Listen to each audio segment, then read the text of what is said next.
Elon Local News. It takes a while to process something like this. One Elon alumnus shares his personal connection following a recent shooting at the University of Virginia. Over $2 million was spent by the university for 3 new properties. We're breaking down where they are and what's to come. Thanksgiving travel starts this week for students. What you need to know before you go. All this tonight. Elon Local News starts now. Live from the Jane and Brian Williams studio at Elon University School of Communications, you're watching Elon Local News. Good evening, and thank you for joining us for the last Elon Local News of the semester. I'm Annemarie. And I'm Haley Phelps. 3 University of Virginia football players were killed, and 2 more people were injured following a shooting on UVA's campus late last night.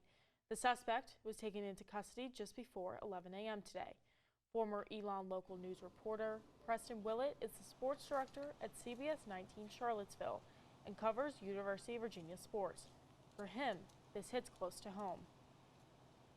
It's right now, it's just everything kind of, it takes a while to process something like this. And, I made, the statement just, when you see that, push alert that active shooter on grounds at UVA, like you're so numb to it now in this day and age that you're just like, oh, okay, active shooter.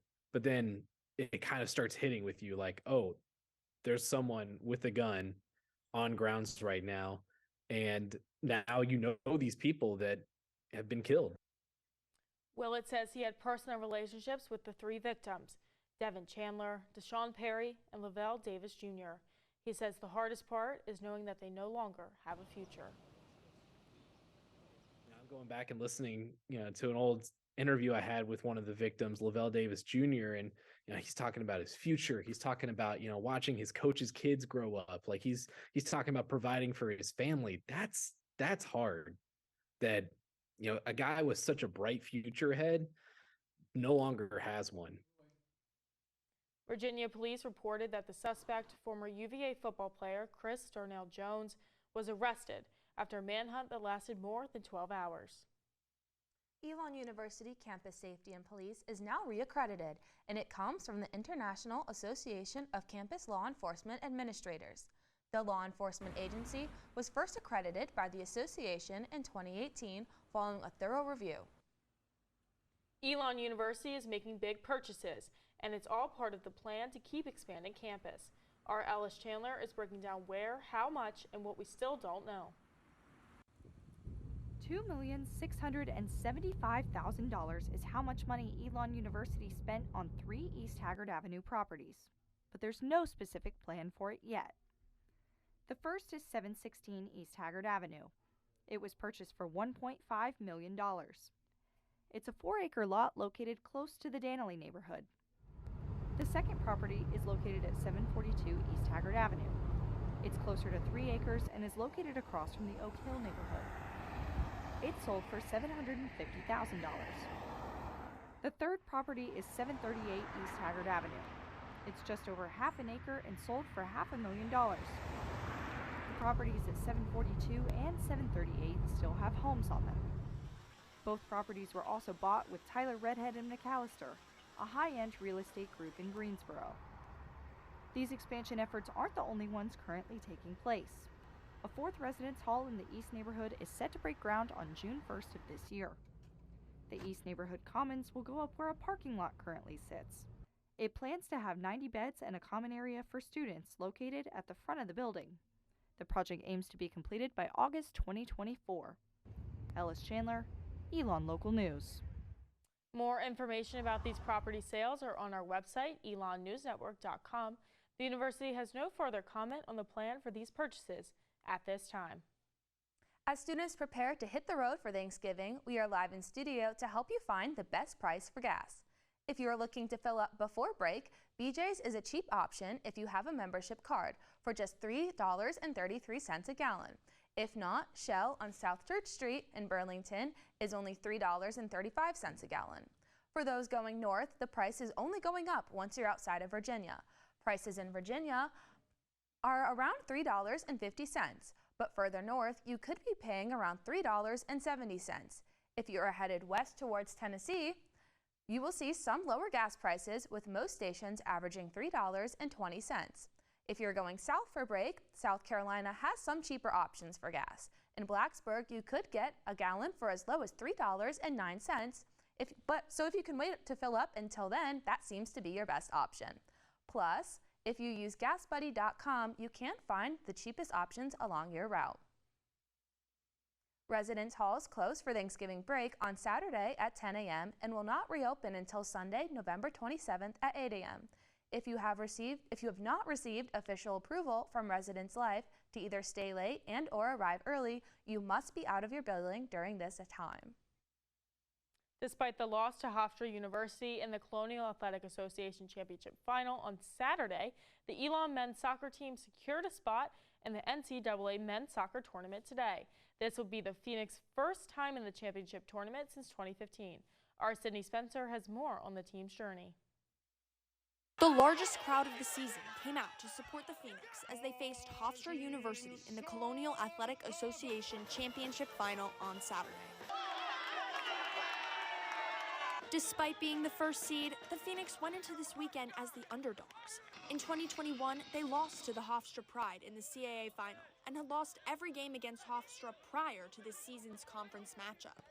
Head coach Mark Reeves says the CAA conference is always competitive, no matter the contest. It's a tight CAA final and they're an exceptional team. Entering the game, the Phoenix were already down one player. Captain midfielder Marco Vesterholm was out after being given a red card in the semifinal match. Within the first 15 minutes of the game, the Phoenix lost another player, defender Michael Clow, due to an injury. Despite the circumstances the team faced, senior forward Mason Duval says he's proud of his team. It's just resilience. I think the backline showed a lot of resilience today. But Elon's resilience was not enough, as the backline of defense could not hold up against the aggressive Hofstra offense. The only Phoenix goal came from Casper Lem with 12 seconds remaining. Reeves says scoring earlier in the game could have made the difference. We had a lot of good chances towards the end of the game, and maybe if we'd scored just a fraction sooner, it could have been a frantic few minutes. Reeves says he hopes his team will get another chance to prove itself. And we got to regroup and find that feeling again and hope that we do get to train and our seniors do get to play here or play somewhere for Elon again. Sydney Spencer, Elon Local News. Elon will host Marshall University on Thursday at Rudd Field for the first round of the NCAA men's soccer tournament. The game is set to start at 6 p.m. We'll have more in basketball and volleyball senior days coming up in sports. I'll be giving you today's forecast as well as the Phoenix 5-day forecast before Thanksgiving break. You're watching Elon Local News. This evening, Haw River waterkeeper Annemarie Sutton will speak in Corey Business Center. Sutton will discuss the importance of keeping our rivers clean and the dangers of natural gas pipelines. She is expected to speak at 7 p.m. Shannon Marshall Hughes is the owner and head Krav Maga instructor at Pink Fierce. Jules Martin and Sophie Rosenthal have the story. Pink and Fierce is a women's self-defense gym located in Burlington, North Carolina. Owner and head Krav Maga instructor Shannon Marshall Hughes has been teaching self-defense for 20 years and is one of 8 women in the United States to have her black belt in Krav Maga. I love it. I love training the women. I love empowering them, and they're doing so great. We're so much stronger than we think we are. The gym offers classes for both girls and women each week, an effort to not only get a good workout, but also to empower women from all kinds of backgrounds. I get women who've come in who've been assaulted before. I get little girls who are getting bullied at school or just don't know how to embrace themselves. It starts with self-love. Like you're always worthy, but you don't always know that. A typical size class has about 5 participants, and the gym provides punching bags, pull-up bars, weights, and other equipment to help women achieve their self-defense goals. As you can see, there's a lot of empowering words surrounded all around this gym. So beauty, strength, balance, and courage, just to name a few. And this is really where all of the magic happens, and it's really all about empowering women. Because I think it's really important for women to know how to defend ourselves and just embrace your pink and your fierceness, Because we're never taught how to defend ourselves. We're never taught how to use our voice. We're never taught that, basic safety rules. Some things we just don't know how to do, and we always think that we can't defend ourselves, but we can. Shannon's class schedule can be found on her website, pinkandfierce.com. Jules Martin and Sophie Rosenthal, Elon Local News. For more information, visit pinkandfierce.com or visit them at 216 East Front Street in Burlington. And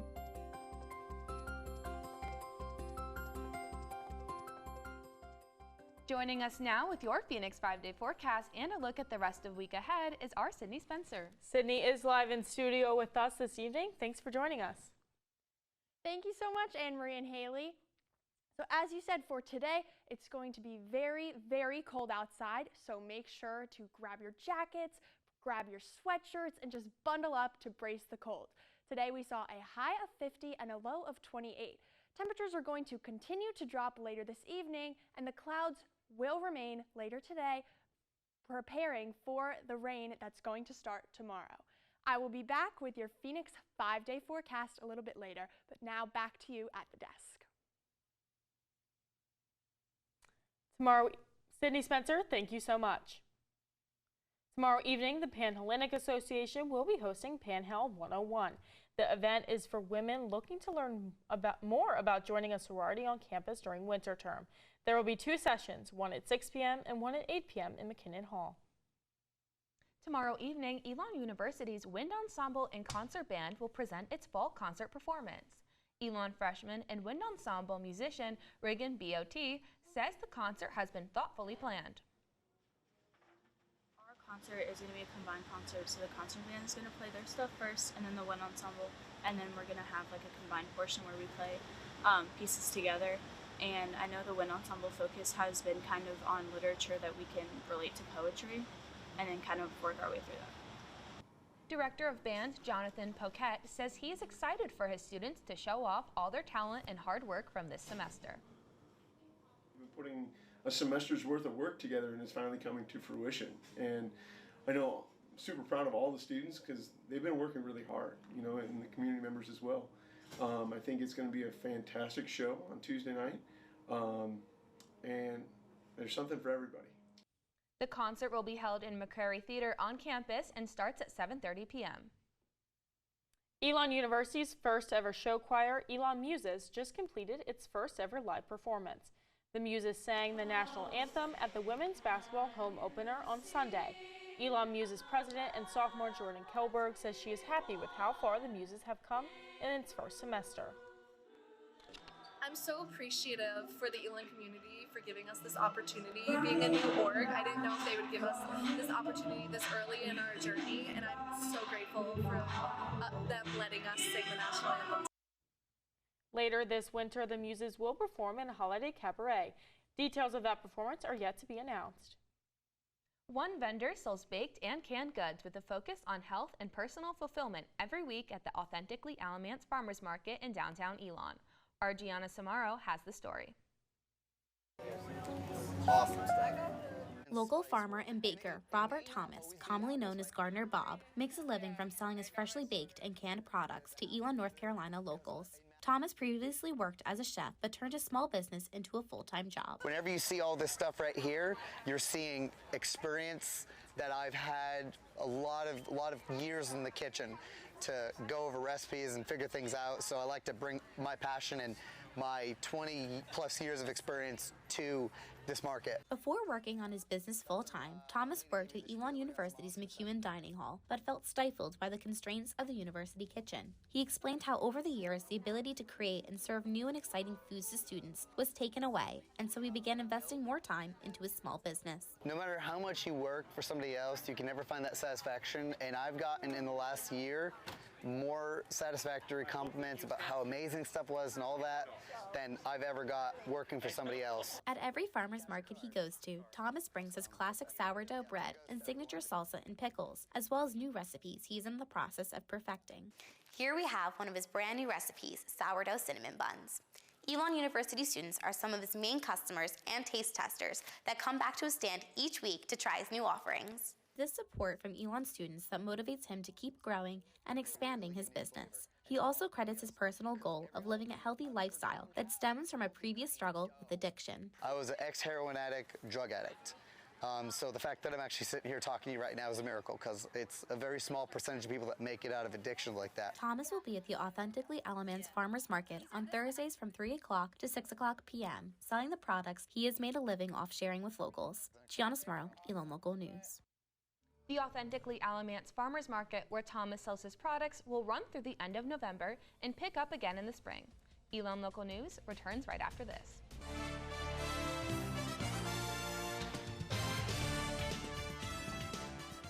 Joining us now, live in studio, to discuss basketball and volleyball is our sports director, Mason Willett. Mason, good evening to you. Thanks, Annemarie and Haley.